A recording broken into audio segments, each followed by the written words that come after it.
40대 후반이 되면서부터 노후라는 단어가 더 이상 남 얘기가 아니게 된다. 이러다 한순간에 훅 가는 거 아닌가. 이런 생각이 자꾸만 머릿속을 맴돈다. 돈은 계속 빠져나가는데 들어오는 건 점점 줄어든다. 애들한테 들어갈 돈은 아직도 태산이다. 학원비, 등록금, 생활비에 용돈까지 그냥 통장이 뚫리는 기분이다. 그런데 회사에선 슬슬 눈치가 보인다. 이번에 구조조정 있대. 요즘 윗선에서 누구 찍었대. 이런 얘기를 들을 때마다 심장이 덜컥 내려앉는다. 승진은 기대도 하지 않고 이 자리를 지키는 것만으로도 다행이라고 생각하게 된다. 내 나이는 언제 은퇴해도 이상하지 않는 시기가 된 것 같다. 몸도 예전 같지 않다. 요즘은 감기 한 번 걸리면 한 달을 끌고 간다. 체력이 예전만 못하다는 것을 뼈저리게 느낀다. 예상치 못한 병원비가 빠져나가게 되고 예전에 좋다고 가입했던 실비보험은 이제 전화와서 해지하라고 하고 새로운 상품으로 가입하라고 한다. 왜 이렇게 뺏어가는 사람은 많고 지켜주는 사람은 없는 건지 모르겠다. 여차에서 집이 하나 있다고 안심하면 안 된다. 대출은 아직 남아있고 이자도 계속 나간다. 한 번 사고라도 나면 병이라도 걸리면 순식간에 바닥까지 추락할 수 있다는 걸 안다. 뉴스에서는 부자의 기준이 100억 이상이라고 한다. 도대체 이 나라에서 중산층은 뭘까? 나는 지금도 하루하루 망하지 않기 위해 살고 있는데 사람들은 내가 가진 집을 보고 그래도 집은 있잖아 라고 말한다. 그럴수록 더 불안하다. 내가 이대로 은퇴하면 이 돈으로 몇 년이나 버틸 수 있을까? 퇴직금으로 받는 돈이 많아 보여도 물가는 계속해서 오르고 생활비도 오르는데 얼마 못 버틸 것 같다. 앞으로 30년은 더 살아야 하는데 연금은 턱없이 부족하고 자식들은 자기 앞길도 찾기 버거워 보인다. 나라에서 나를 책임져 줄 수 있을까? 그래서 지금 이 막막한 시점에서 반드시 필요한 건 현실을 냉정하게 바라보는 감각이다. 그리고 그 현실 위에 전략을 세우는 힘이다. 그걸 못하면 그냥 그렇게 무너진다. 우리는 답답하고 무섭다. 그래서 오늘 지금부터 진짜 필요한 현실 전략과 방향을 소개해 보려 한다. 지금 이 불안 속에서도 다시 삶의 주도권을 되찾을 수 있는 관점이다.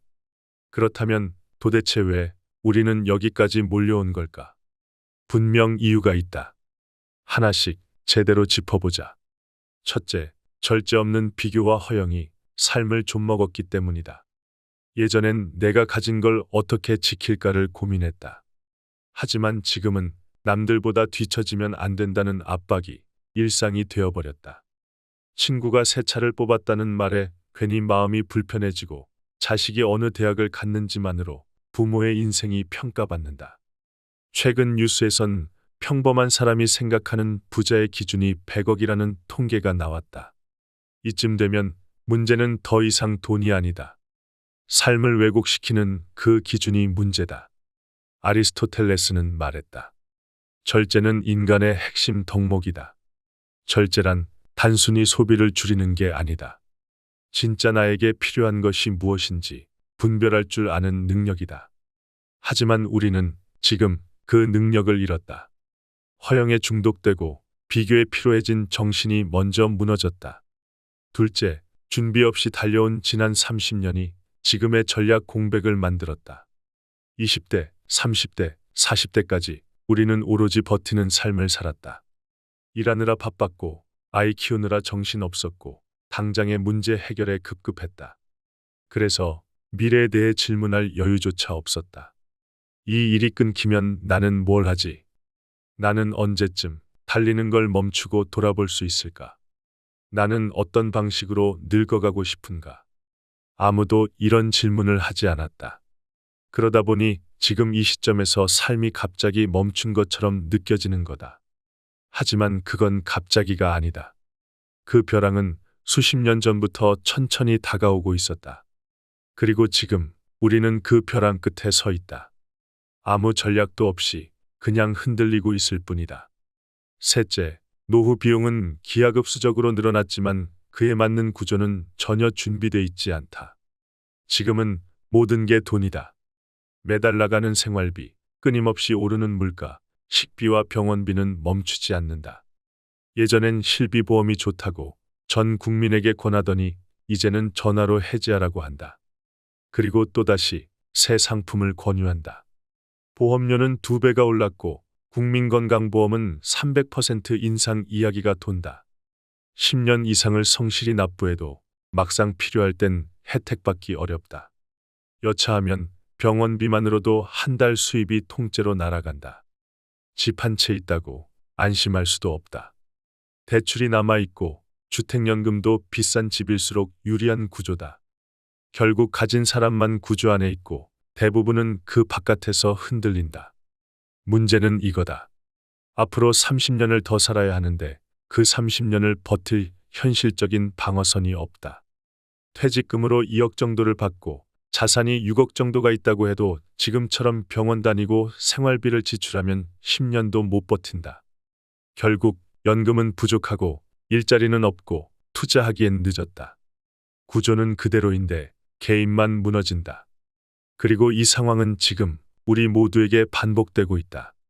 정리하자면 마음은 비교하느라 지쳤고 앞으로 어떻게 살아야 할지는 준비돼 있지 않고 세상은 우리에게 점점 더 가혹한 구조로 흘러가고 있다. 이 막막함과 불안은 당신 혼자만의 문제가 아니다.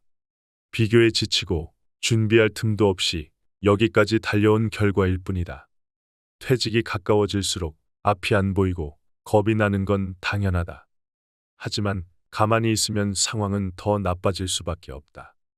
지금부터라도 방향을 다시 잡아야 한다. 거창한 결심이 아니라 작고 꾸준한 실천부터 시작하면 된다. 이제부터 소개할 3가지 전략은 단순한 정보가 아니다. 앞으로의 삶을 다시 세우기 위한 실질적인 생존 전략이다. 첫째, 직장을 다니면서도 틈틈이 만들 수 있는 수입 구조를 지금부터 준비해야 한다. 이건 단순한 부업이 아니다. 은퇴 이후에도 살아갈 기반을 미리 깔아두는 사이드 생존 전략이다. 슬로우 창업은 퇴직하고 갑자기 시작하는 게 아니다. 돈을 많이 버는 게 목표도 아니다. 내가 좋아하고 오래 할 수 있는 일을 하면서 매달 조금이라도 돈이 들어오는 구조를 만드는 것이다. 그리고 가장 중요한 건 존재감의 회복이다. 지금까지는 회사에서 역할이 있었고 누군가 나를 필요로 했다. 하지만 퇴직 후엔 아무도 나를 불러주지 않는다.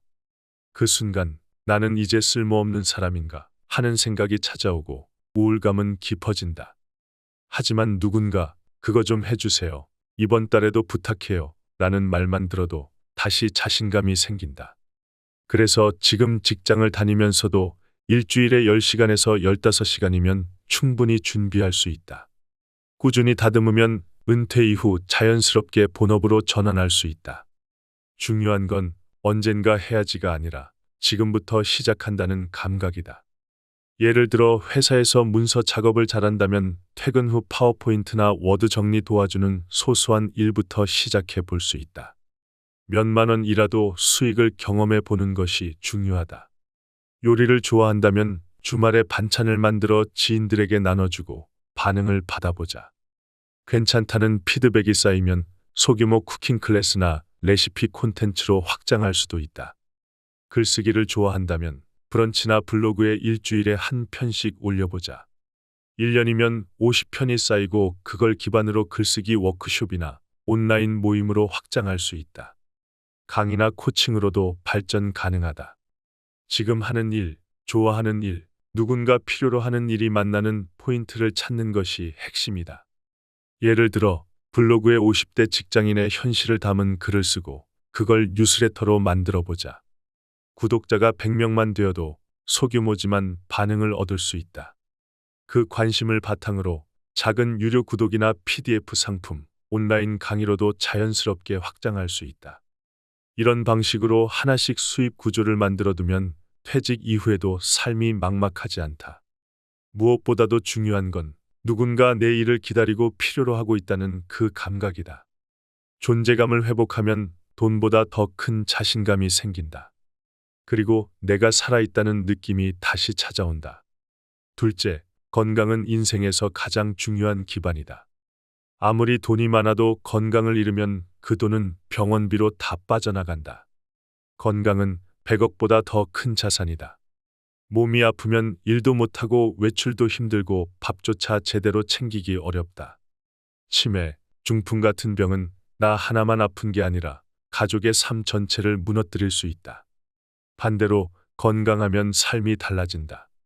외출도 하고 사람도 만나고 일도 하면서 삶을 주도적으로 꾸릴 수 있다. 몸이 가벼우면 자신감이 생기고 기분도 달라진다.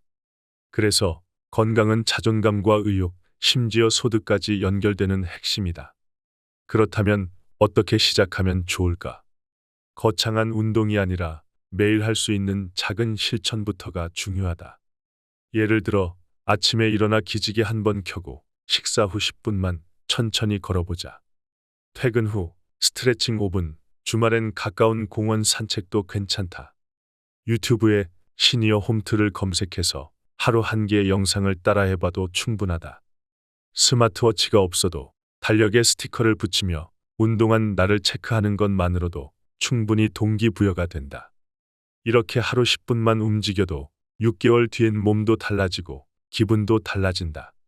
건강은 시간을 들이지 않으면 회복되지 않는다. 하지만 한 번 루틴이 생기면 병원비는 줄고 삶의 질은 올라간다. 몸이 바뀌면 생각이 달라지고 행동이 바뀐다. 셋째, 무너지지 않기 위해 가장 먼저 지켜야 할 건 마음이다. 대부분은 몸보다 마음이 먼저 무너진다. 은퇴가 가까워지면 나는 이제 쓸모없는 사람인가? 이런 생각이 슬며시 하지만 지속적으로 올라온다. 이런 생각이 반복되면 자존감이 떨어지고 아무것도 하고 싶지 않아진다. 그게 바로 의욕 저하의 시작이다. 아침에 눈을 떠도 일어나기 싫고 하루가 괜히 지치고 사람도 피하게 된다. 그러다 보면 사회적 연결은 끊기고 마음은 점점 닫혀버린다. 이 흐름을 막는 가장 강력한 방법 중 하나가 바로 글쓰기다. 글을 쓰면 내 안의 감정을 밖으로 꺼낼 수 있다. 나는 지금 왜 불안한지, 무엇이 싫은지, 어떤 삶을 원하는지, 비로소 나 자신이 보이기 시작한다. 그리고 생각을 언어로 바꾸는 순간 마음이 정리되고 뇌가 깨어난다. 방법은 어렵지 않다. 아침에 이렇게 시작해보자. 오늘 기분은 어떤가? 이 문장을 써놓고 딱 3줄만 적어본다. 또는 퇴직 후 나는 어떤 삶을 살고 싶은가? 이 질문을 던지고 오늘의 생각을 짧게 남겨보자. 글을 잘 쓰지 않아도 괜찮다. 중요한 건 스스로와 대화하는 습관을 만드는 것이다. 혼자 어렵다면 온라인 글쓰기 모임이나 감정일기 나눔 챌린지에 참여해보자. 혼자보다 오래 이어갈 수 있다. 쓰는 행위는 생각을 다듬고 감정을 정리하며 삶의 방향을 잡게 만든다. 매일 10분 글쓰기는 정신을 지키는 최고의 루틴이다. 3가지 전략은 따로 떨어진 게 아니다. 수입을 만드는 일은 건강이 뒷받침돼야 꾸준히 할 수 있고 건강한 몸은 의욕과 자신감에서 나오는 힘으로 유지된다. 그 자신감은 결국 내 감정을 돌보는 글쓰기에서 회복된다. 삶을 다시 세운다는 건 거창한 변화가 아니다. 지금부터 하나씩 다듬는 일이다. 그 작은 루틴들이 쌓이면 은퇴 이후의 삶은 무너지는 게 아니라 오히려 더 단단해질 수 있다. 지금 시작해도 늦지 않다. 오늘 하루를 조금 다르게 살아보는 것부터가 인생 후반을 새롭게 바꾸는 출발점이 된다. 지금까지 이야기한 것들은 모두 공감하고 중요하다고 느꼈을 것이다. 그리고 이렇게 생각했을지도 모른다. 언젠가는 꼭 해야지. 하지만 알고만 있으면 아무 일도 일어나지 않는다. 진짜 중요한 건 이제부터다. 어떻게 시작하느냐다. 얼마나 크게가 아니라 얼마나 꾸준히 하느냐다. 예를 들어 수입을 만들고 싶다면 일주일에 2시간만 써보자. 퇴근 후 1시간씩 이틀이면 된다. 그 시간에 내가 할 수 있는 소소한 일 5개를 적고 하나만 실험해보자. 글쓰기라면 일주일에 한 편만 써보자. 블로그든 메모장이든 상관없다. 한 줄이라도 쓰는 게 훨씬 중요하다. 건강이 걱정된다면 하루 10분만 움직이자. 걷기, 스트레칭, 영상 따라 하기 중 가장 쉬운 걸 고르자. 그리고 매일 달력에 표시하면서 한 달 뒤 내가 나를 얼마나 지켰는지 확인하자. 그것만으로도 몸이 기억하기 시작한다. 마음을 지키고 싶다면 매일 5분, 새 문장만 써보자. 오늘 기분은, 지금 가장 걱정되는 건, 내가 진짜 원하는 건. 이 질문 하나씩만 써도 생각이 정리되고 뇌가 깨어난다. 이 세 가지는 한꺼번에 다 하려고 하지 않아도 된다. 딱 하나만 골라서 오늘부터 시작하자. 그게 글쓰기든 걷기든 소소한 알바든 상관없다. 중요한 건 생각하지 말고 손을 움직이는 것이다. 행동이 감정을 바꾸고 감정이 삶을 바꾼다. 하루 10분이 바뀌면 일주일이 달라진다. 몇 달 뒤엔 삶의 방향이 완전히 달라질 수도 있다. 지금은 불안한 시대라고 모두들 말한다. 은퇴는 두렵고 노후는 막막하다. 다 맞는 말이다. 하지만 진짜 무서운 건 이 불안을 끌어안고만 사는 거다. 아무것도 하지 않으면서 시간만 흘려보내는 것이다. 바꿀 수 있는 게 분명히 있는데 시도조차 하지 않는 것이다. 지금 시작한다고 갑자기 모든 게 해결되진 않는다. 하지만 지금 움직이는 사람만이 내일을 바꿀 수 있다. 단 10분이라도 나를 위해 쓰는 사람만이 10년 후에도 무너지지 않는다. 작은 반복이면 된다. 걷는 것, 쓰는 것, 배우는 것, 이 세 가지를 일상으로 만들면 삶은 절대 무너지지 않는다. 삶은 지금 이 하루의 선택으로 다시 만들어진다. 이제 그 하루를 다르게 써보자.